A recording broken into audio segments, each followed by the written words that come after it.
L'homme a toujours refusé de reconnaître et d'accepter le verdict de Dieu à son égard.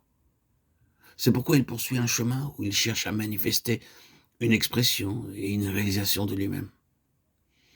Dès le commencement, alors même que la voix de Dieu avait été si définitivement établie dans le sacrifice d'Abel, l'homme continue son propre chemin. Il cherche à construire un monde, à créer une civilisation et à constituer un royaume. Babel ou Babylone sera son nom. C'est l'expression et le monument de la puissance, du pouvoir et de la gloire de l'homme. Faisons-nous un nom. Genèse 11.4. N'est-ce pas ici la grande Babylone que j'ai bâtie? Daniel 4.30. Ainsi, l'homme s'enorgueillit. Il se développe, il s'impose. Oui, c'est un monde merveilleux qu'il a produit. Et il le dépasse désormais de beaucoup. Il n'arrive plus à le maîtriser. Plein de merveilles, oui, mais plein de tragédies. Il marche rapidement vers sa dissolution et ses propres productions effaceront sa civilisation. Il a mis en mouvement quelque chose qui, par sa propre force, a échappé à ses mains.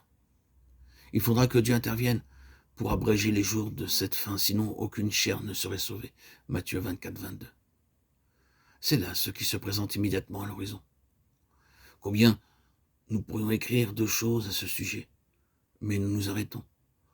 Ce ne sont que des insensés aveugles, les dupes de Satan, qui espèrent en une utopie comme résultat naturel du cours actuel de ce monde présent.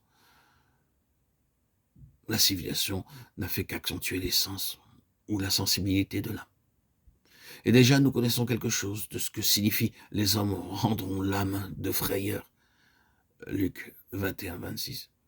Et cependant, la position de Dieu n'a pas changé. L'homme peut édifier son royaume, le construire jusqu'aux nues. Le ciel, cependant, reste fermé pour lui. La croix de Christ proclame que Dieu a établi la fin de tout cela depuis longtemps. Ainsi, ce calvaire signifie zéro en ce qui concerne l'homme.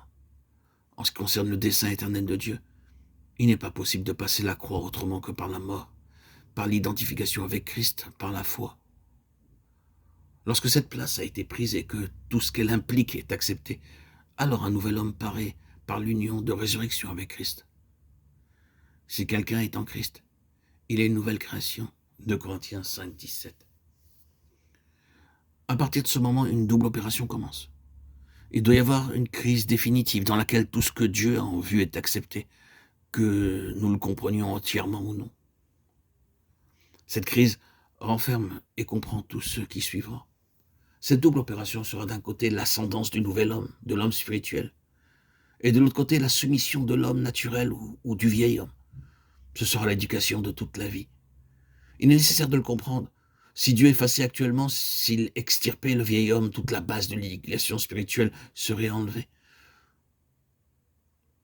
Ce que signifie cette nouveauté de vie qui consiste à apprendre tout à nouveau dans un monde différent, avec de nouvelles facultés spirituelles.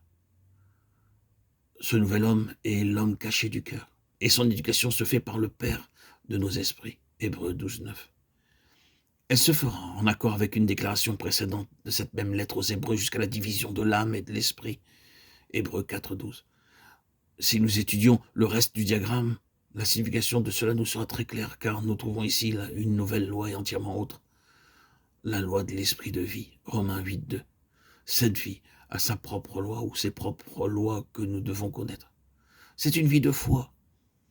Si je vis maintenant, je vis dans la foi. Galates 2, 20. Ainsi, la connaissance est le fruit de la foi. Nous n'avons pas besoin d'en dire davantage.